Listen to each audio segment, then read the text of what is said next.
These problems and insurmountable difficulties will keep on crossing our path so long as the secret operation of the merchant community is not dismantled. The place of this ritual is absolutely secret and is accessible to these banyas and no one else. This is the reason why their activities are a mystery to the people of the world. You will be doing a great deal of good to the world and the coming generation if you get united and demystify their secret designs. In the bygone eras, there was a lot of wealth, gold, silver, and money. Where has that wealth gone? Earth is the same as it was then. Where has the entire money gone? Money is not something which is melted or eaten up. It only changes hands on spending. You all know that in those days the world had abundant riches and a number of gold and silver mines. The Saudagar Mahajans, the merchant and money-lending community have gobbled up all the riches. The mines of the precious metals have disappeared to a great extent. These mines are the essential fat of Earth's body. By performing the sinful rites targeted against Mother Earth, they have dried up this fat. So you must ponder over it seriously. Where have the gold and silver mines in each country gone? There were mines of precious stones like diamond, ruby, opal, emerald, etc., which are not to be seen now. These minerals are bones of Mother Earth.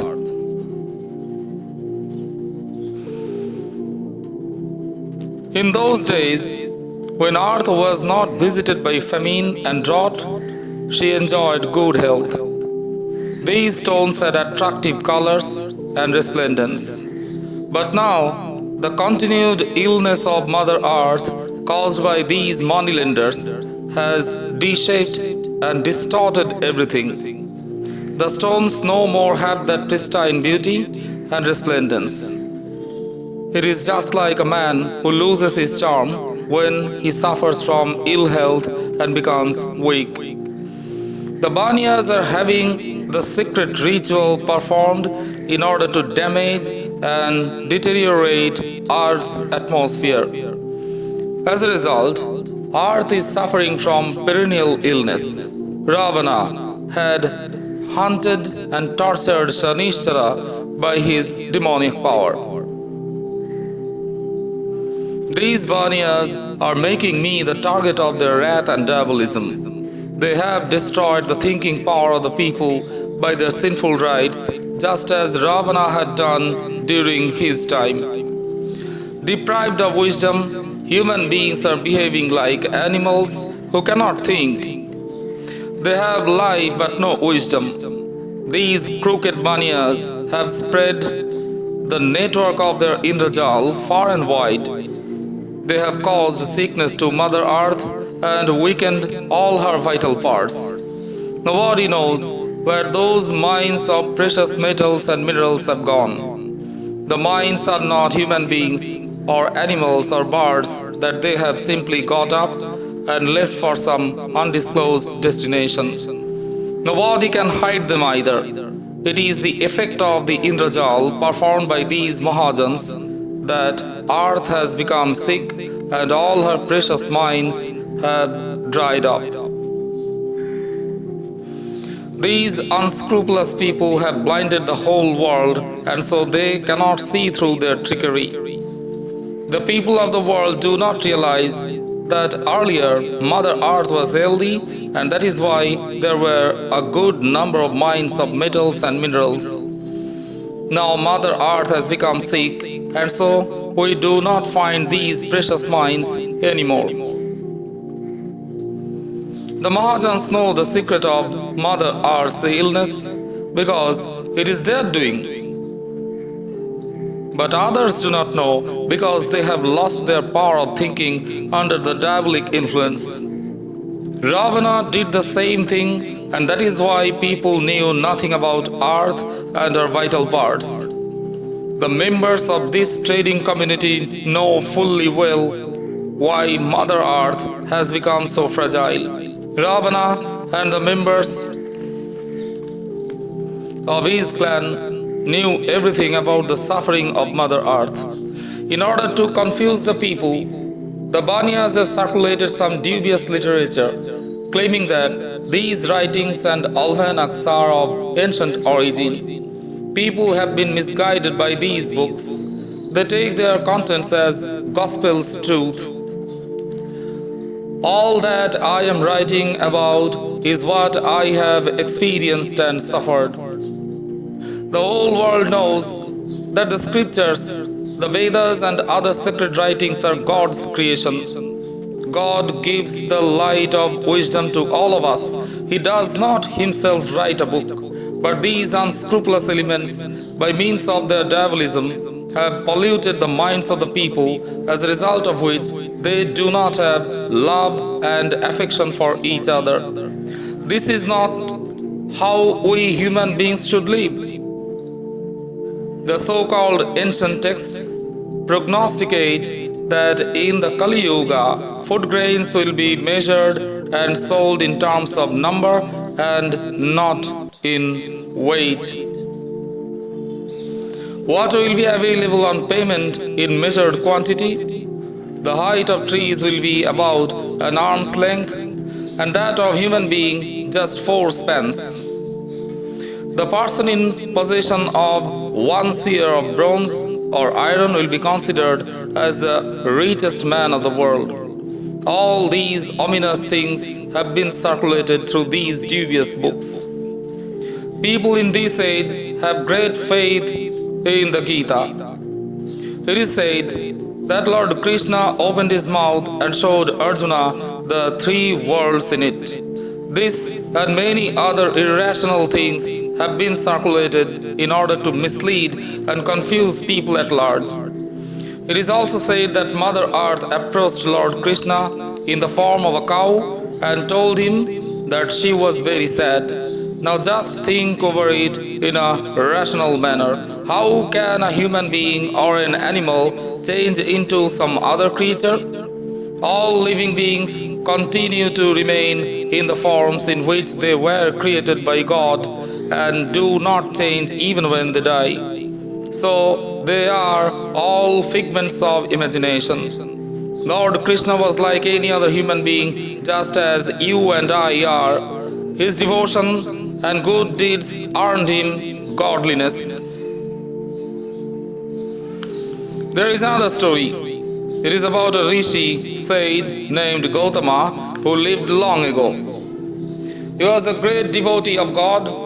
It is said that on hearing the crowing of a cock in the wee hours, he used to leave for the bank of the Ganga river to take a dip. It was his daily routine. The wife of the rishi was very beautiful, and Lord Indra had an eye on her. One day, Indra asked the cock to crow at midnight. When Rishi Gautama heard the crowing of the cock, he immediately left for the Ganga river.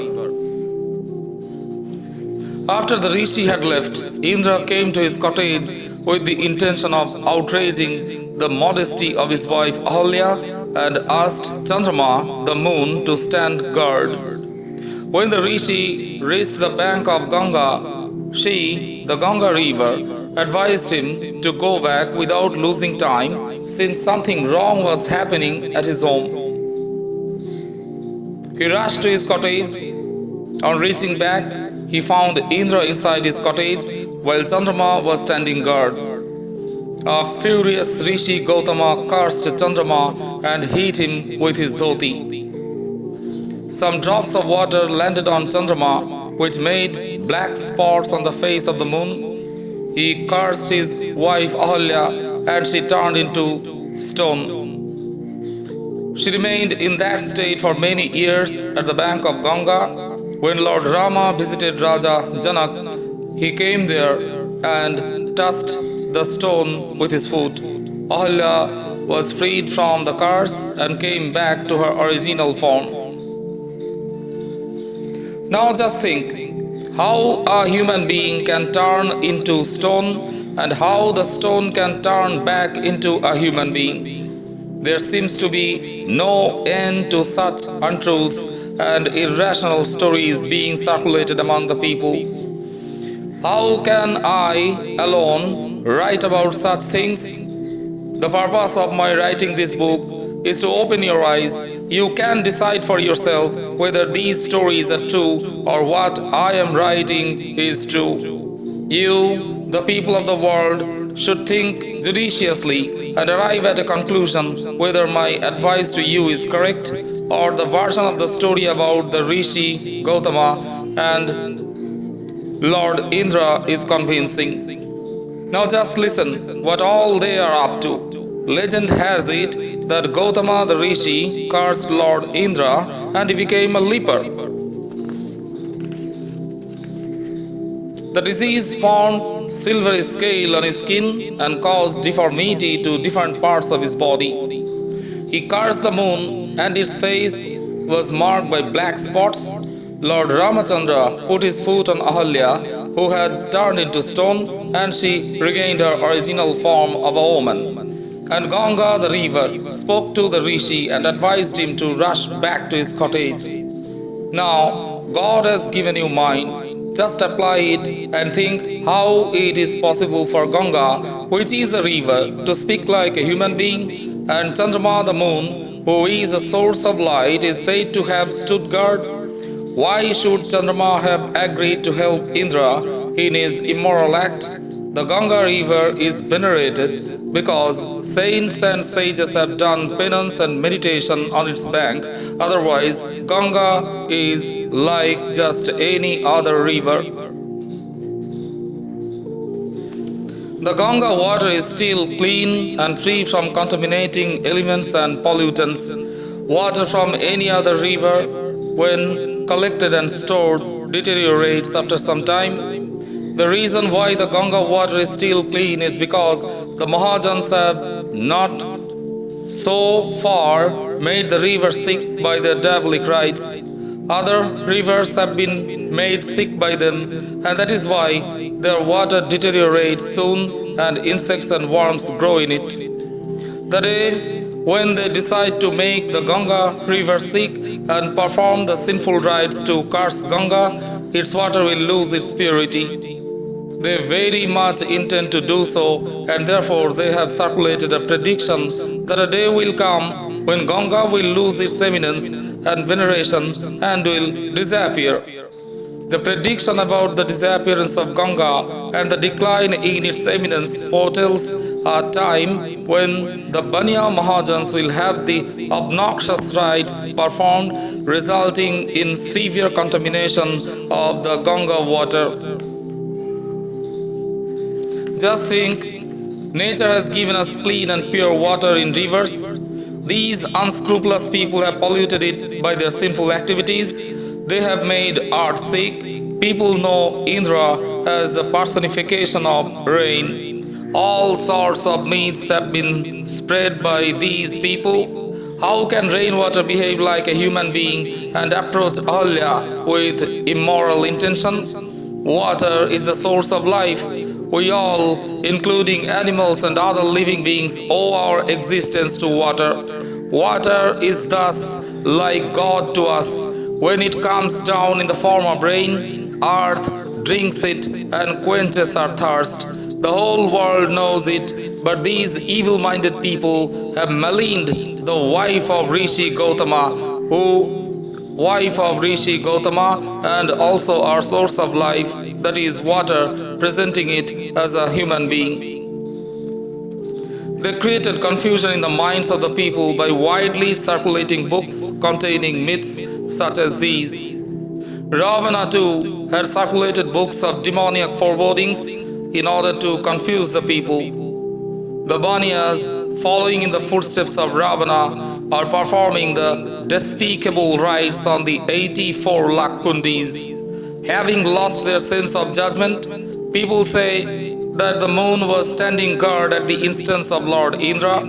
Nobody in his right senses would accept it. Why should Chandrama, the moon, agree to be an accomplice in an act of sin? Moreover, the moon or the sun are no human beings. God has made the sun and the moon as a source of light for Mother Earth.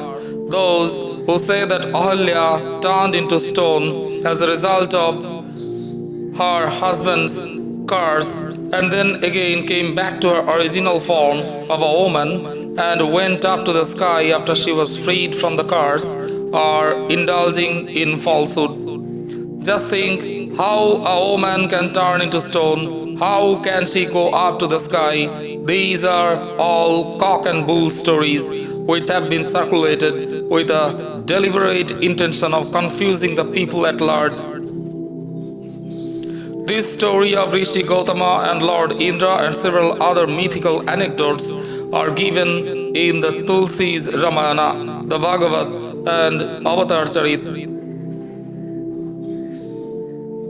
These and hundreds of other books are in circulation which contain such myths. You can see for yourself that there is no end to the false and irrational stories being spread through these books. But people are blindly following whatever has been written in them and take them as true and authentic. Bereft of right thinking, they are not able to discern whether they are facts or fiction. A number of books containing such falsehood have been published by these Mahajans who attributed them to the pious souls and sages of ancient times. They had taken recourse to publishing and circulating these books in order to hide their own identity and their sinful activities. These Banias have concealed the original religious texts which teach people morality and righteousness. These Mahajans have very cunningly referred to God and His kindness and certain true and righteous things in the beginning in these books so that people have faith and trust in them. Rest of the contents are full of falsehood. People do not bother to find the true religious texts. They are being misguided by these irreligious books. By reading these books, people are falling in the trap laid by these books, and almanacs make ominous predictions and motivate people to perform sacrificial rituals. Thus, people are encouraged to commit sins. This has impelled me to write this book so as to warn you against their knavery on the one hand, and on the other to motivate you to follow the right path.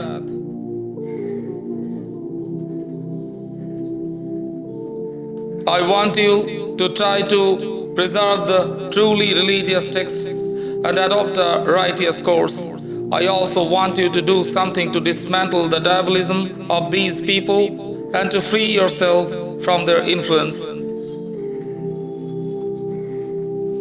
As I have told you, Ravana wanted to harm the world, and for that he circulated certain texts whose authorship was attributed to the saints and sages of earlier times. He did so to keep his identity and his nefarious activities as a closely guarded secret. He would not take the responsibility of all the evil deeds that he committed. Similarly, the Mahajans of our time have taken enough care not to mention the names of some revered sages as the authors of these books. Lord Ramachandra during Ravana's time and Lord Krishna during Kamsa's time had thrown those devious books into the rivers. In their place, original texts preaching morality and good conduct are given to the people. These books opened the eyes of the people who could then realize what was good for them. Only then they could prevent a great catastrophe which could otherwise have engulfed the entire generation. Impelled by the same pious motive, I, a poor sadhu, warn the people of the world that the Mahajans are playing the same game and therefore they should follow the path shown by the truly religious texts. It has been stated in the Bhagavad chapter 10 that during the days of Sri Krishna there lived no Nandas and no Upanandas. One no Nanda had 9 lakh cows and one no Upananda had 1.25 crore cows. Those cows used to go to the Govardhan Parbat, a hill, for grazing. You can just imagine how a small hill could have accommodated a total number of 1.34 crore cows. Then again, it is said that Lord Indra had an altercation with the people of Brij. He got angry with them and threatened to submerge the entire Brij. When Lord Krishna came to know about it, he lifted the hill on his little finger and made it a protective umbrella and thus saved the Brij land. Again, a big myth. How can anybody lift a hill? It is not a stone weighing a seer or mon that anybody can just lift it. These fantastic stories are being widely publicized by the Mahajans. You should not allow yourself to be misguided by these people. If you do not make a serious attempt to do away with their acts, these Baniyas will destroy you and your children. A story going around among the people of the world describes the fight between Lord Rama and Ravana at Lanka, and also how Lakshmana, on being struck by an arrow shot by Ravana, fell to the ground and died, and how Hanuman, when sent to bring Sanjeevani, a plant with powers to restore the dead to life, uprooted the entire hill. The story further says that when Hanuman was carrying the hill on his hand, Bharata, the younger brother of Ramachandra, saw him and thought that some enemy of his brother was carrying the hill to throw it on the army of his brothers. If he succeeded in his mission, both his brothers, along with their army, would be crushed under that huge hill. Fearing this, Bharata shot an arrow aiming at Hanuman, and Hanuman fell down. When Bharata recognized Hanuman, he realized his mistake and dispatched Hanuman along with the hill of Sanjeevani to his brother Rama on his arrow. How ridiculous is this all? An arrow is not a horse or a cart which can carry a person from one place to another. And was it a hill or a piece of stone weighing a couple of a few kilograms? An arrow is so light that it cannot bear the weight of a small coin, not to speak of a hillock. So these are all bogus stories which have been circulated to create confusion in the minds of the people. Unfortunately, people are believing in these stories in the homes of both the Hindus and the Muslims.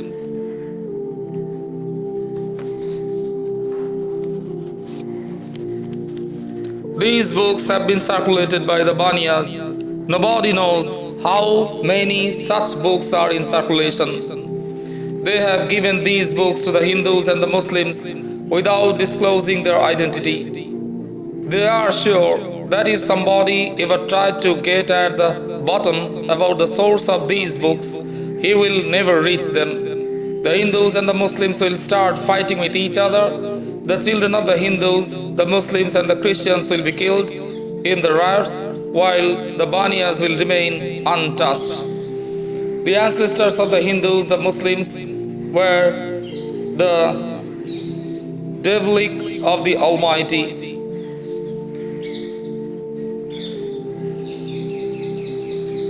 Some of the books are not genuine.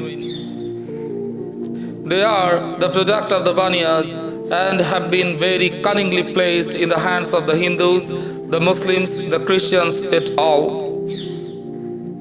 The coming generation will be doomed and nobody will ever question the Baniyas. You know, these unscrupulous merchants and moneylenders have usurped almost the entire wealth of the world, and whatever is left will soon be taken over by them by means of trickery. Then all of them will stealthily emigrate to some unknown land across the seas. So something has to be done quickly so that the people of the world could take a sigh of relief sooner than later.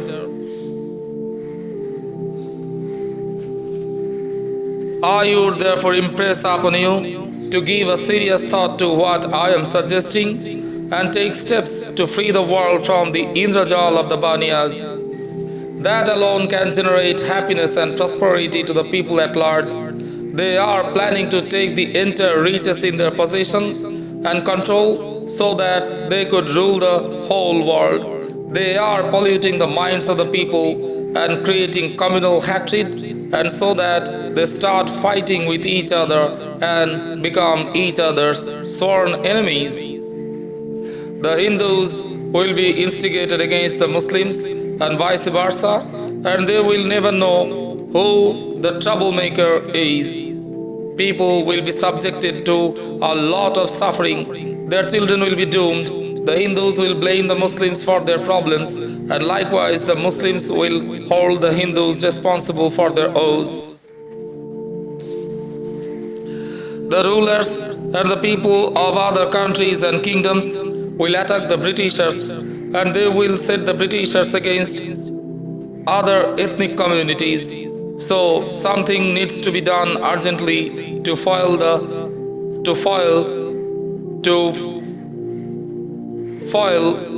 from social harmony.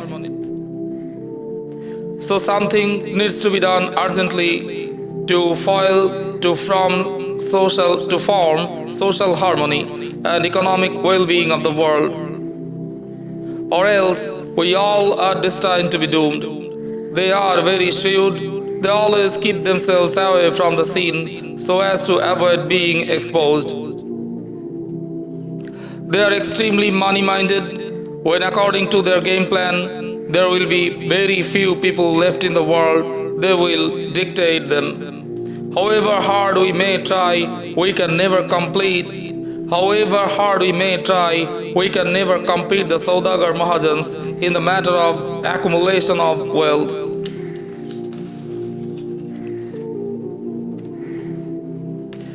The Hindus, the Muslims, the Christians and people of other faiths all over the world put together will not be able to compete them in the matter.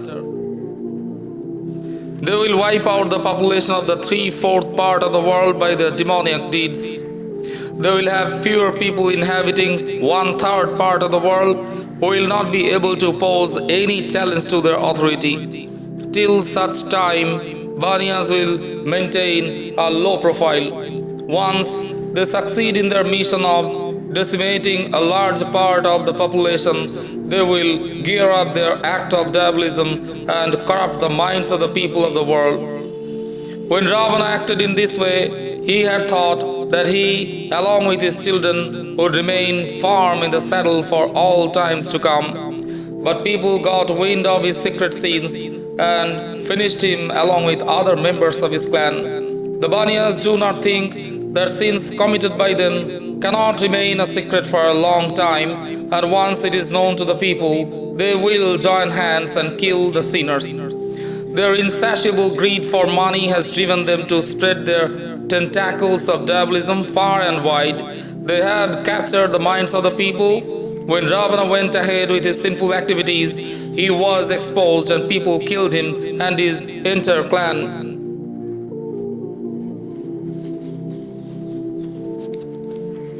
Vibhishana dissociated himself and his children from his brother Ravana's misdeeds.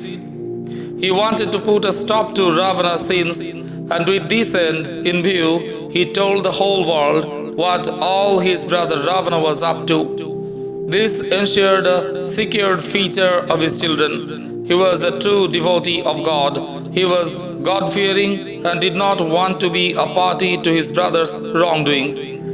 He thought that if he continued his association with Ravana, it might tarnish his reputation as a true devotee to God, and he might meet the same tragic fate which awaited Ravana.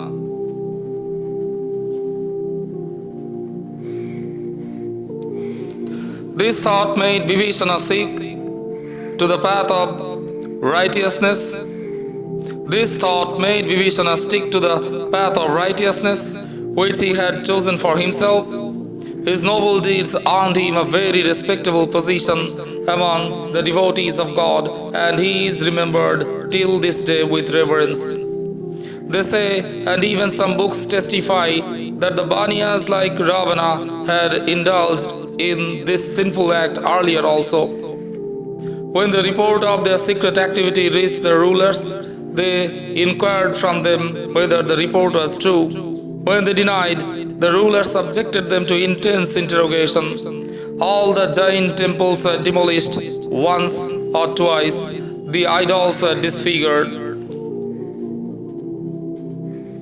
When the rulers had almost decided to finish off all the members of the Baniya community, the Baniyas broke down and accepted their guilt and prayed to the rulers for forgiveness, assuring them on oath that they would never ever indulge in such acts of sin. This is how they could escape death penalty to themselves and their children. For some time they were lying low. Vibhishana was a religious person in the true sense of the term. He did not allow the sin to continue in his family. But the Baniyas had no scruples about committing this sin. So very soon they resumed their sinful activities. Earlier, the rulers had pardoned the Baniyas because the latter had pleaded for mercy, while some people among the public were in favor of extreme punishment to be given to the sinners. There were others who requested the rulers to take a lenient view of their wrongdoings. The rulers, in view of the assurance given by them on oath of cow and pig that they would never repeat their fiendish activities, pardoned them, accepting the advice of the people of half of the world who favored amnesty to them.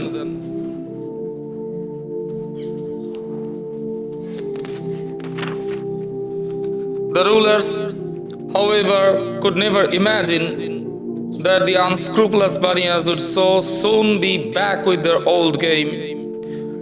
If they know then that the Baniyas, if they knew then that the Baniyas were untrustworthy and dishonest and would not respect their word of honor, they would never have spared them. The Baniyas have assured their rulers, and this fact has been mentioned in the books and other writings, that they would serve them and their coming generations as their humble subjects. But the rulers did not for a moment think that actually the simple farmers were their law-abiding subjects, and that the Baniyas, who were crafty and scheming people, can never be their humble subjects. As soon as they, the rulers, turned their back, they would not lose a moment to start their demoniac game once again, and would ruin the children of both the rulers and the common citizens. Since they were not given the punishment they deserved, they could amass huge wealth. No other community is in possession of so much wealth. These unscrupulous people have drained a lot of wealth from all parts of the world. Apart from their declared assets, a lot more is undisclosed, which they have acquired by dishonest means. They live a life of austerity to hoodwink the people and to avoid the scrutinizing gaze of the world. They are afraid that once the world got wind of their sinister conspiracy, people will forcibly take away their wealth and distribute it among all sections of society, and thus prosperity will return to people, and with that will return the Satyuga, the golden age. In the conditions that prevailed in the Satyuga, all the people will have enough money and food, and there is no scarcity of anything. But these treacherous men would not allow this state of general prosperity to prevail. They intend to grab the money from every household. They have already impoverished India, and now they have set their eyes on other countries. They have already opened their business establishments in those countries. They propose to invite the foreigners to come to India and rule this country even by promising them financial support.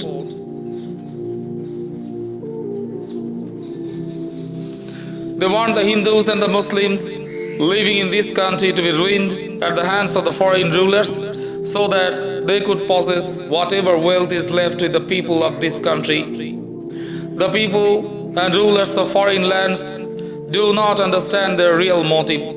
They do not know that finally they will be the victims of their insatiable greed of money and wealth. If they find out the intention of these Saudagar Mahajans, they will finish each one of them. But unfortunately, they are completely unaware of their dark deeds. So I take it upon myself to inform you of the sinister motives of these satanic elements, so that you, the people of the world, join hands to unmask them and save your coming generations from ruination at their hands. If you love your children and you want them to lead a happy and prosperous life, you will have to do something to expose them to the whole world and to dismantle their web of sin. Otherwise, they will bring disaster to the world and its people in the same way as the demon kings Ravana, Hiranyakashipu, Karun and others had done by first destroying the intellect of the people of all three worlds.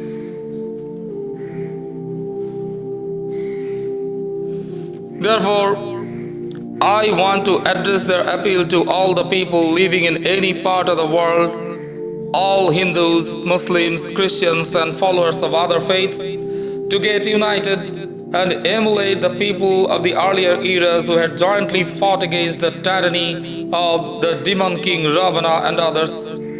You should also, in the same way, jointly take action to rid the world of the sins of these modern-day Ravanas. Just see, a handful of these people are creating problems for the people of the whole world. They are looking forward to that day when the number of other people in different parts of the world, including the kings and other subjects, will come down sharply as a result of their sinful activities. Then they will hold reigns of power all over the world. At present, they are far outnumbered by the people of other communities, including the ruling elite and common citizens. That is why they are afraid of retribution and so are not openly indulging in their activities. They have created conditions in which people in large number are dying of various diseases.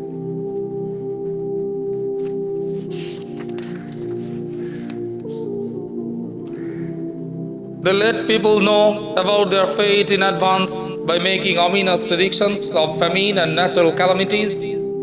They are engineering dissension among various sections of society, the Hindus, the Muslims and others. They use their mystical power to corrupt the minds of the people who are provoked to fight with and kill each other. They are planning to lure the rulers and other powerful people of other lands to come to India so that under the influence of their demoniac power they will be motivated to destroy the Indian people. This fact is known to the whole world, and yet the people continue to be silent spectators. The future is bleak, and a much worse and serious situation is awaiting us, in which villages after villages and cities after cities will become desolate. Now you can find a village each at a distance of just a few miles, but soon a time will come when you won't find any habitation within the area of hundreds of miles. The Banias have already circulated such ominous prognostications in the name of some sadhus and fakirs. They make people believe that these sadhus and fakirs have strong premonitions, and as an ordinary mortal sees certain things in his dreams, they, being the pious souls, see coming events in their dreams. Unfortunately, nobody bothers to think that this is all the doings of the Banias, who, by performing the diabolic rites, inject certain events and things in our dreams. God has nothing to do with this, as Ravana had roped in the gods and made them tools in his hand to spread his diabolism. Similarly, the sadhus and fakirs are unwittingly playing in the hands of the banias and making predictions as suggested to them, to show to the world and the sadhus and fakirs these devils perform all religious duties as if they were great devotees of God. Ravana too presented himself as a devotee of God and could deceive gods, and even Lord Shiva was taken in. He asked his brother and son to perform the demoniac rites. The place of the ritual was inaccessible even to a bird, leave alone a human being. The secret came to light when Lord Shanishchara, who was tormented by Ravana, told the world that Ravana was performing a sinful ritual away from the gaze of the world. Besides, he informed the people that Ravana had circulated a number of books and almanacs carrying the diabolic messages which were being read and recited to others by the holy souls. He urged the people to find the source of those books and reach the people of the ritual and reach the place of the ritual, otherwise, he warned, they would be doomed. When rulers of different kingdoms came to know about this, they raised a huge army and attacked Ravana and captured him along with his brothers and sons. Vibhishana, who was a deeply religious and honorable person, felt greatly embarrassed, so he raised the veil of secrecy from the sinful activities of his brother Ravana. Before that, Lanka was not known to the people. It was a hidden territory. This fact was mentioned in some ancient books. Ravana performed the sinful ritual in Lanka, where he, along with his brothers, sons and other members of his family lived. Other members of his family, including his brothers and sons too, performed that ritual since they were simply following what Ravana, the head of the family, did. After his diabolism had been dismantled by the people of the world, Hiranyakashipu came on the scene and resorted to the sinful practices as detailed above.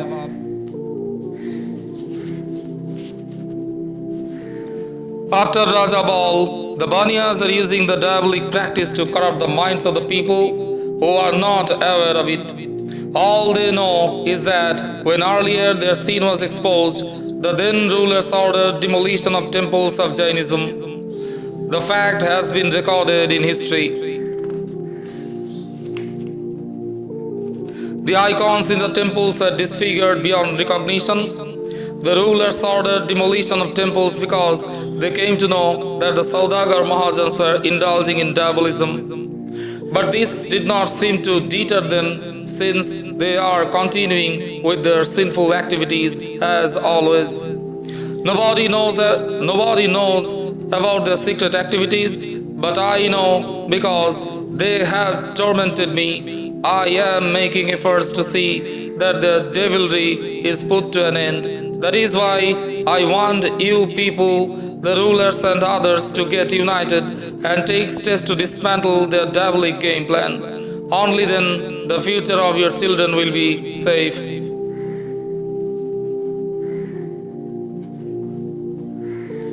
Earlier, when their secret activities got exposed and they were captured, they prayed for forgiveness, which was granted to them on their sworn assurance that they would never repeat it in future. Of course, they discontinued their sinful activities for 2 or 3 generations, but now they have resumed the evil practice, thinking that nobody can ever know about their activities. They have not stopped performing their sinful rituals even after assuring the then rulers on oath not to repeat it in future. They will never discontinue their sins. So, you should not trust them. If the rulers whom they had assured had known that they would betray them and would not honor their word, they would not have let them leave. The rulers did not know what these unscrupulous people were up to. That they are not trustworthy is known to the whole world, I need hardly say it, but their secret activity is not known to the people because they have lost their intellectual faculty under the influence of diabolism of these banias. You should therefore first get rid of that influence and take a decision to dismantle the network of their diabolism.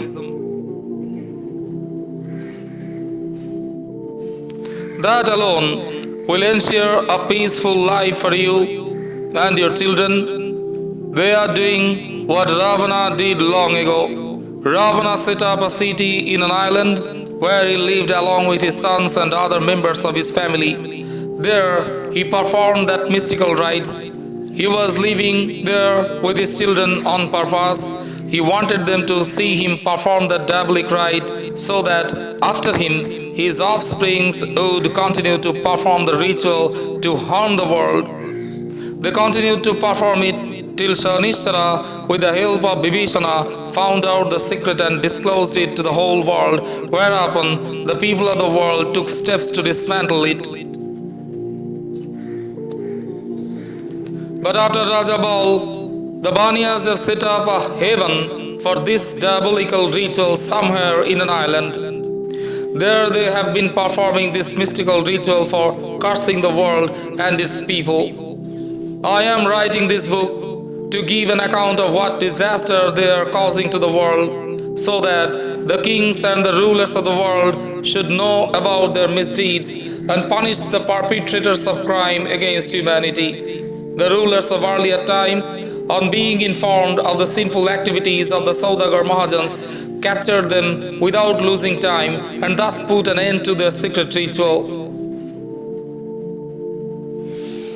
I could appeal to the rulers of the day to follow their ancestors and capture and punish the evildoers so that their diabolism is put to an end. Any laxity or inactivity on the part of the rulers of the day in this matter may cost the people of all the countries and continents very dear. They will be doomed. The activities of the Saudagar Mahajans are no more limited to the Indian subcontinent. They have set out along with their young ones to spread their tentacles to other parts of the world. This sinful act is being performed at a secret place in an island. The Banias indulging in diabolism there are in league with the Banias of India. The Indian Banias are financing the Banias of that island in their sinful ventures. They, in fact, dictate their terms, and their counterparts active in other lands simply obey the orders of their masters operating in India. Following the instructions of their Indian masters, they are performing diabolism day and night to harm the world. The Indian masters know the place where their followers are performing the sinful ritual. So these Banias should be dealt with firmly and subjected to intense interrogation. Then they will break down and tell the details about their place of operation. Once that place is discovered, it should be destroyed completely and the sinful activity rooted out. If this can be achieved, the good old days will return to the people of the world. Even the poor will live a comfortable life, as was the case in the Golden Age. Earlier, I too was unaware of their wave of activities. I came to know about it when they tormented me by their diabolic power. They intend to destroy the entire young generation of the world. The concern for the well-being of the people of the world and the generations to come has impelled me to take it upon myself to keep you informed of the sinister designs of these people.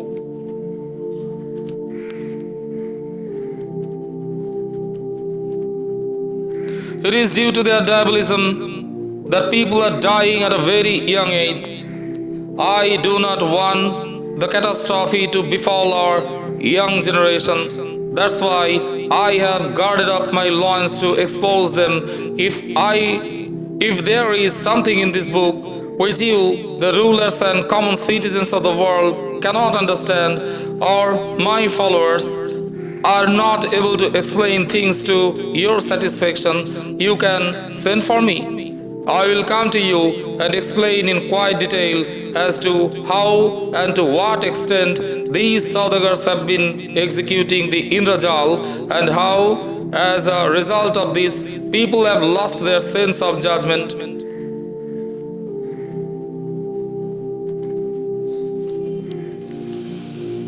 The diabolism was practiced for the first time by the demon king Ravana and subsequently by King Hiranyakashipu and Karun. Vibhishana did not want the world to be harmed by the diabolism, and so he took a pledge that he would not under any circumstances allow this sinful practice to continue. He was firm in his resolve. He did not allow Ravana to perform the sinful ritual anymore. He had taken a vow to stop this practice forever, and that's why he made the secret known to the world. All of us know that it is Vibhishana whose resolute efforts put an end to Ravana's sin. However, after Raja Bal, the Saudagar Mahajans started practicing the Indrajal, the art of black magic. A number of people belonging to this community were in fact caught red-handed and were punished for practicing occultism. Many a time, they appealed for mercy, promising the rulers under oath that they would stop it forthwith. They swore in the name of their faith and also of the cow and the pig. On being caught and fearing extreme punishment, the Saudagar Mahajans stopped, albeit temporarily, the devilish ritual on the mystical 84 lakh kundis. But how long could they resist their natural proclivity of committing such acts of profanity? The evil-minded people waited for a generation or two and then came back to their old trade. Since then, they have been performing the black ritual non-stop to cause ruination to the world at large. The rulers of the day are hardly aware of their nefarious deeds. They have not bothered to find out what is happening and why is it happening. As for me, I have only now come to know about their secret designs. Unless they are subjected to torture and intense interrogation, they are not going to reveal what actually they are doing. I have told you about their devilish activities, and now it is for you, the people of the world, to do everything you can to get rid of the sins being committed by these Baniyas. Then alone, peace and prosperity will return to the world.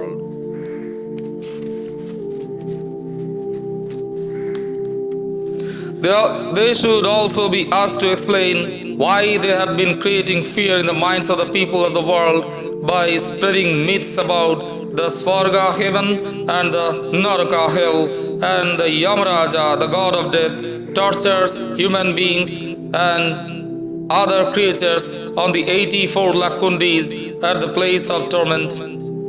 Dear brethren, heaven and hell do not exist somewhere else. If at all they exist, they are on this earth. This myth of heaven and hell is the creation of the devilish mind of the Baniyas. Just ask them sternly where their heaven and hell, which they call as the Svarga and Naraka, and also Dozak and Beast, are situated.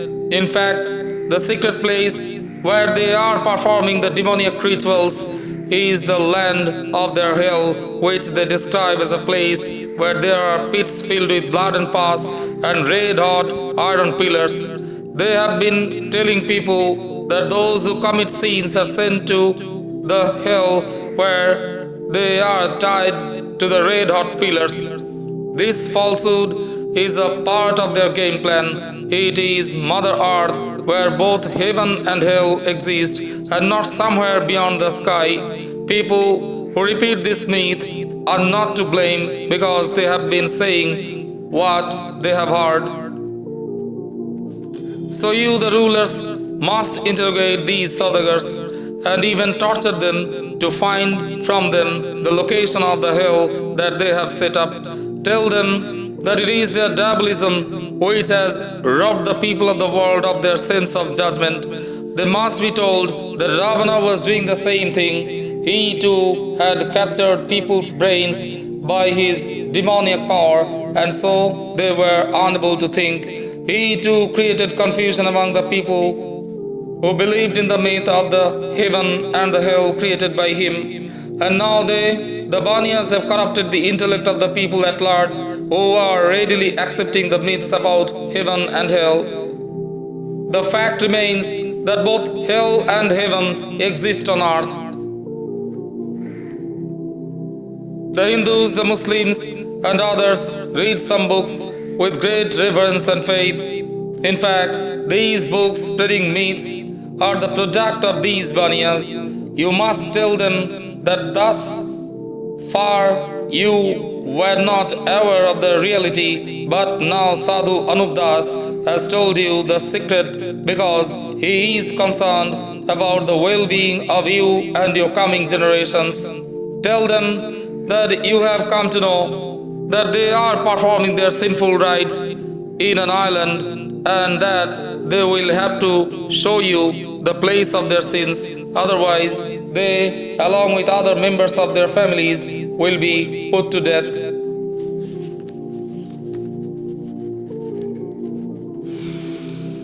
The Saudagars are very hardened sinners. Unless they are subjected to excruciating torture by the people of the world, they will never desist from their nefarious activities. The Indian Banias are operating in league with those performing the sinful rites, and thus they have set up a whole network of their diabolism. You, the people of the world, should therefore coordinate your efforts with great and determination to break this network without losing a moment. If you succeed, the world will live in peace. These Saudagar Mahajans have shifted their secret operation from Delhi Mandal to an unknown island. Like Ravana, they are performing the demoniac rites in that island day and night to curse the world. The place of their operation has been kept a secret and is known to them and no one else. After Raja Bal, these Banias, along with the members of their clan, have been performing this sinful rite. They are doing exactly what Ravana did in Lanka secretly. The place of their secret ritual is not known to anybody, be it a king or a sadhu fakir, or for that matter, any ordinary mortal living in any part of the world. Nor do the Britishers have any idea about their secret operation.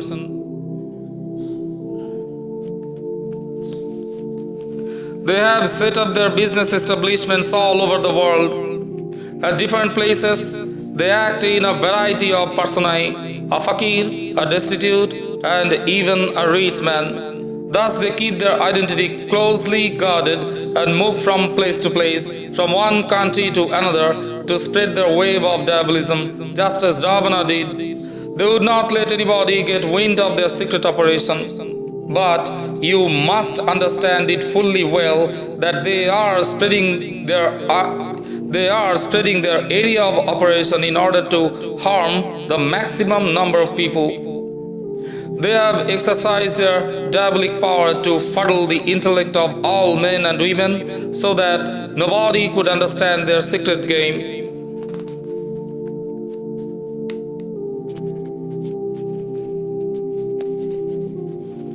They have been able to keep the venue of their diabolic operation a closely guarded secret. They have enlisted other members of their families and people related to them in their activities. Ravana had also engaged other members of his family in his sinful act. After Raja Bal, these Saudagar Mahajans have been bringing disaster to the world by their secret activities. They have moved from the mainland of India to some unknown island along with their children and relatives. Like people of other communities in different parts of the world, they are engaged in agriculture and other professions. Their children are learning different trades to earn money, just as people of other communities are doing. Along with other usual professions, their children are learning the art of black magic from their parents. This diabolic knowledge is being passed on from one generation to another.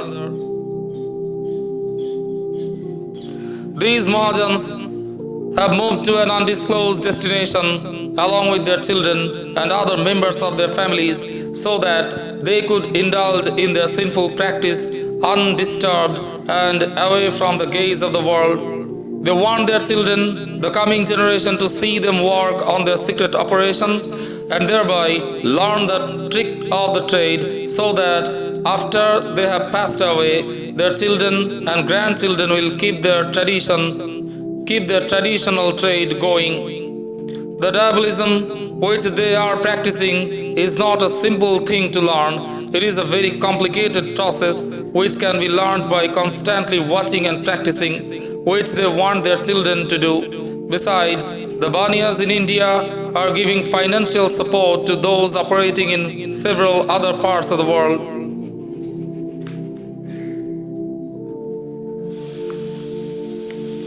Ravana had sent his children and other members of his family to Lanka and asked them to perform the secret rite there. As instructed by Ravana, the other members of his family practiced diabolism in Lanka, and as a result, the kings and other citizens of the world had lost their thinking faculty. Similarly, the Baniyas have dispersed their children and grandchildren to some unknown island where they are performing the sinful ritual to harm the world. Ravana chose Shanishara to torment because he found the latter a poor person. Shanishara was a great devotee of God. He thought that being a devotee of God, he should have been endowed with the light of knowledge. But strangely, he was finding his vision to be clouded by the influence of diabolism. And so he decided to find the source of the diabolism. It was all due to diabolism that even young children were dying. Thinking this, he approached Bibhishana, who told him all about Ravana's sin. When Shanishara told the people of the world about it, they got united and dismantled Ravana's network. Bibhishana disclosed the secret of his brother's sin and apologized to the world. He swore in the name of his religion that he would never allow the diabolic practice to continue in his clan. True to his word, Bibhishana put an end to the diabolic ritual which was being performed in his clan. That's why he, along with his children and all other members of his family, lived a happy and peaceful life. Even today, everybody remembers him with great reverence. People have respect for him because he disclosed his own brother's sins to the world through Shanishara. His brother Ravana was secretly performing the diabolic rite on the 84 Lakundis. Nobody knew about it till he tormented Shanishara by his diabolism. Even Shanishara was totally ignorant of this mystical ritual. He came to know about it only when Ravana used his diabolism against him and harassed and hounded him. Books, almanacs and other texts of demoniac science were circulated by Ravana. These books, etc., gave an ominous account of the torture and punishment one has to undergo in the hell equipped with 84 Lakundis. Having suffered at the hands of Ravana, Shanishara became aware of his secret and sinful activities. Ravana injected into the psyche of Shanishara some dreams. He realized that Ravana would not let people know the mystery as well as the benew of his sinful ritual. He would rather confuse them. The saintly people of that age did not know anything about the diabolism of Ravana because they had lost their sense of judgment under the influence of Ravana's diabolic power. When the people of the world joined hands and launched an attack on Ravana, Bibhishana, his brother, abandoned the company of his brother. Shanishara asked Ravana why he was torturing both mankind and other creatures, numbering 84 lakh. Ravana denied the charge. Not convinced by Ravana's reply, Shanishara threatened that he would get Ravana and his children killed if he did not come out with the truth. But Ravana was adamant. Thereupon, Shanishchara approached Lord Ramachandra and told him that Ravana was performing diabolic rituals on 84 lakh kundis to curse the world and its rulers. The ignorant people called it the Swarga heaven. He further told him that the place where 84 lakh kundis were located was not the Swarga and that he performed the sinful rites on those 84 lakh kundis. He then requested Ramachandra to closely question Ravana, and only then something could be thought of to dismantle his sin. He informed him that the books etc. giving detailed account of the place with 84 lakh kundis filled with blood and pus, and telling their readers that Yama punished human beings and other creatures on these kundis are the product of Ravana, but people treated these books etc. as truly religious texts. He added that those books etc. were read by the kings and the common people alike. When at his behest, they reread those books closely. When at his behest, they reread those books closely and found the truth about the 84 lakh kundis. They realized that they were totally in the dark and that they had treated the place of Ravana's demoniac ritual as a holy shrine. They also realized that it was not the law of the Almighty but the doings of Ravana. Having heard this from Shanishchara, Lord Rama felt pain and anguish in his heart.